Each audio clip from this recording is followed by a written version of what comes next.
今日は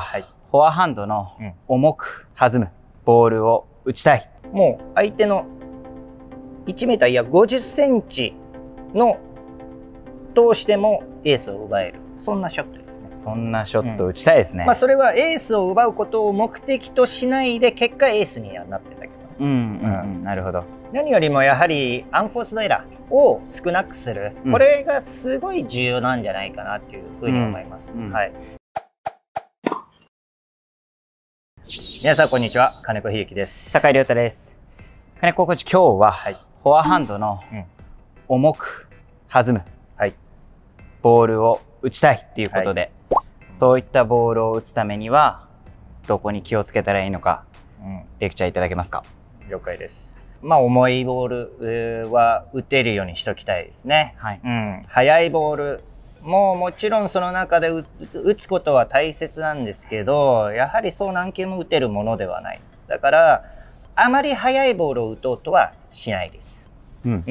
確率も下げてしまうんで、逆に重いボールは常に打とうとする、ように心がけてます。重いっていうところなんですけれども、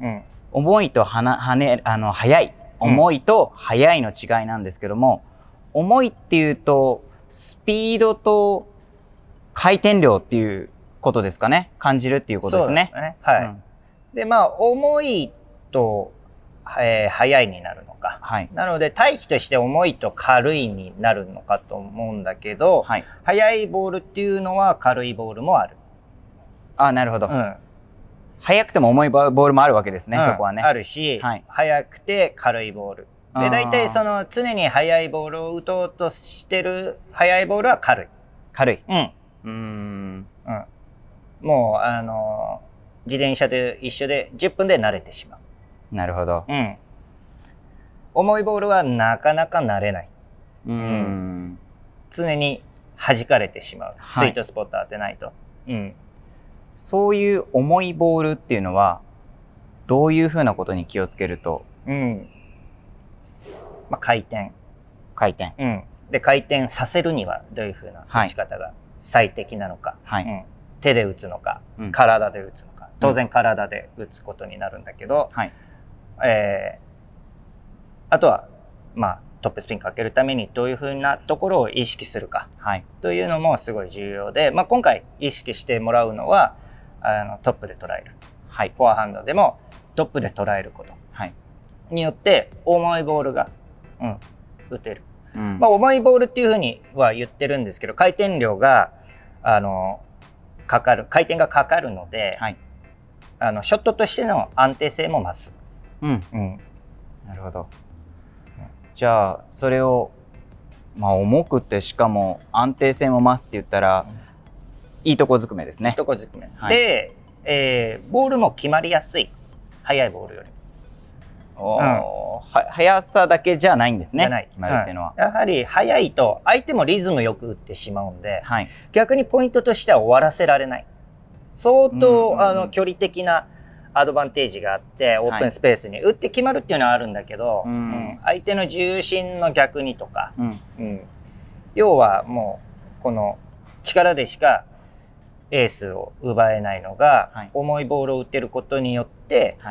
もう相手の1メーターいや50センチの通してもエースを奪える、そんなショットですね。そんなショット打ちたいですね。それはエースを奪うことを目的としないで結果エースにはなってんだけどね。なるほど。なので相手の重心を見て逆に打ったりとか、もうこっち側に来るボールが来て、もうそこにあるのにも重心こっちが来ちゃってるから打てないみたいな、そういうショットが可能になります。なるほど。では早速その重く跳ねる、このボールのフォアハンドよろしくお願いします。いきましょう。では重いボールですね。いろんなものが当然必要です。下半身の力、股関節を使ってここで切り返しを使う。そしてトップで捉える。今日はそのトップで捉えることにフォーカスを当てていきたいと思います。で、トップで当てるにはというふうになると、やはり小屈でこのようにしてテイクバック、スタートからテイクバック、切り返しを作る、そして戻すことによってトップで捉えやすくなるのが小屈です。もちろん背屈でこのようにしてスナップを効かしても打つことが可能です。でもどちらかというと小屈で入った方がトップで打つことは捉えやすいです。では数球打ってみましょう。はい。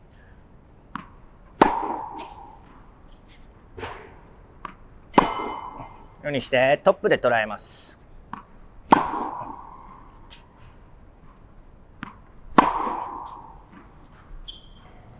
トップで捉えることによって回転量が増す。ではセンターで捉えるとどういうボールがいくかというと速いですね。そして勢いのあるボールにはなるんですが、回転量としてはやはりトップで捉えるよりも少なくなってしまって、でボールの飛びも良くなります。その分回転量が少なくて重いボールには変わらないんだけど、弾むボールではないですね。どちらかというとセンターで捉えるときは刺さるボールを打つときにセンターで捉えます。より自分がですね、このポイントを支配をして、常に自分がコントロール下で打てる状況じゃないと、やはりセンターで常に打つっていうことはとても難しいですね。確率も下がってしまうので、まずベースとしてトップで捉えて、そして回転量を多くして重く弾む、そして確率の高いショットですね。ミスの確率が少ないくなるショットがこのトップで捉えることになります。そしてさらにですね、この回転量を上げてトップスピンをかけて弾ませたい、自分がポイントを支配している時などに使うショットです。どういうスイングかというと、この縦のスイングを使います。ウィンドミルのこの縦のスイングですね。これを意図的に使うことによって相手のバックの高いところに打って高い打点で打たせる。で短いボールを誘って次にチャンスボールで仕留める。そういう時に戦術的に使う時ですね。トッププラス縦のスイング、ラケットヘッドがより下から来ることによってトップで当ててトップスピンをかけるにします。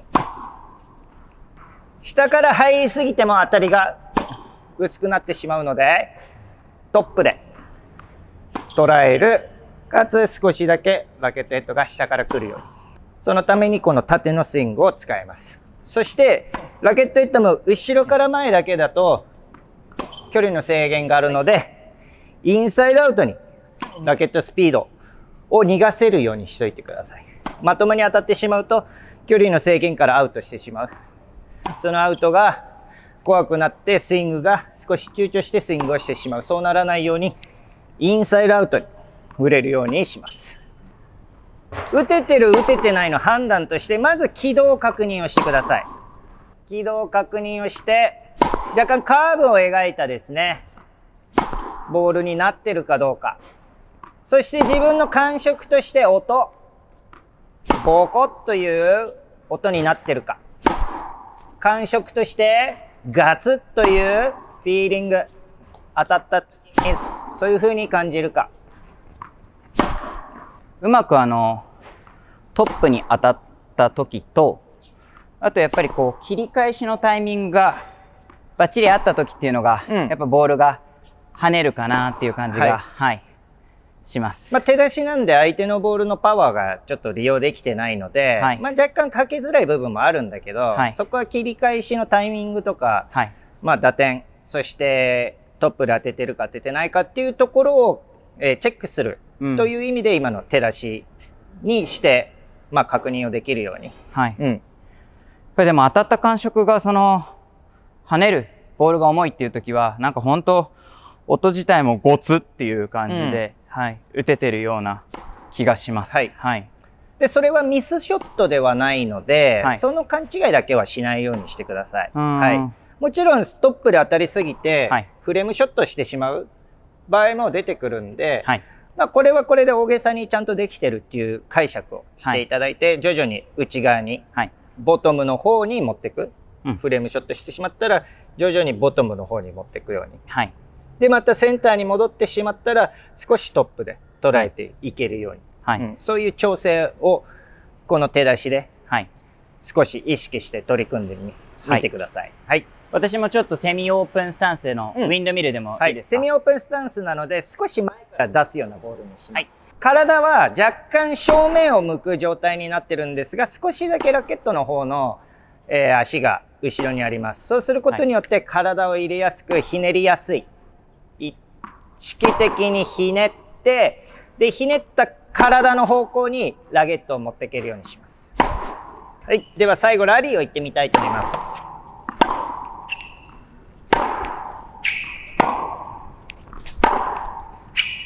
今のはどちらかというとセンターですね。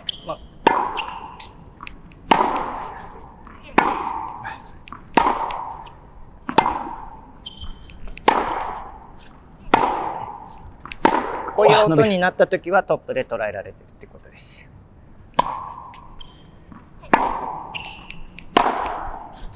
こういうショートバンドでもトップで捉えるようにしましょう。そうすると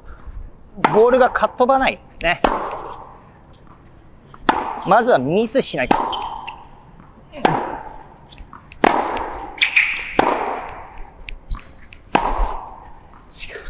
今みたいな若干トップで当たってミスなショットをしてもとりあえずはコートに収まるんですね。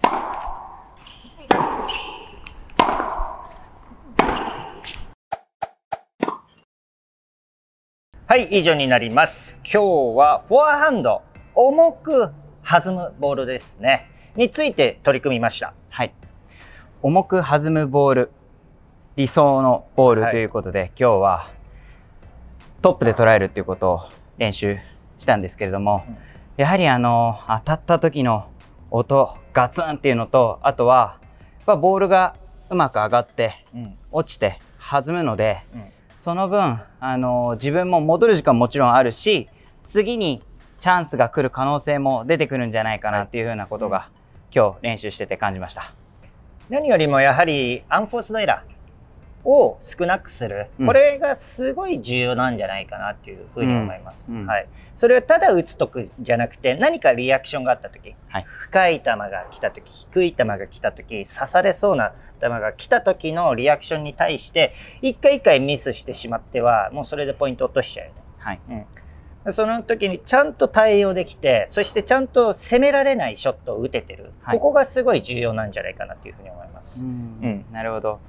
まあ一見派手には見えないですけど、そのスピードがパンパンパンパンっていうわけではないですけど、やっぱりこう、金子コーチの打ってるボールっていうのが重く弾むボールが来ると、やっぱりこう圧を感じるというか、もうそれだけで、はい、ミスをこっちがしてしまうというか、そういうのはすごくありますよね。でそれがまずはベースであって、はい、そこに変化を加えていく。弾んでくると思ったボールが滑ってくる、はい、刺さってくる、はい、でスライスを入れて低いところで打たされる、そういうのをミックスすることによって、はい、相手はミスを重ねて、でこちらは別にエースを狙いに行くリスクも負わずにポイントを取ることができる、これほどいいことないよね。そうですね、このショットベースで持っとくと、次の応用というかね、他のショットにも、がどんどん効いてくると思うんで、はい、いやこのベースのショット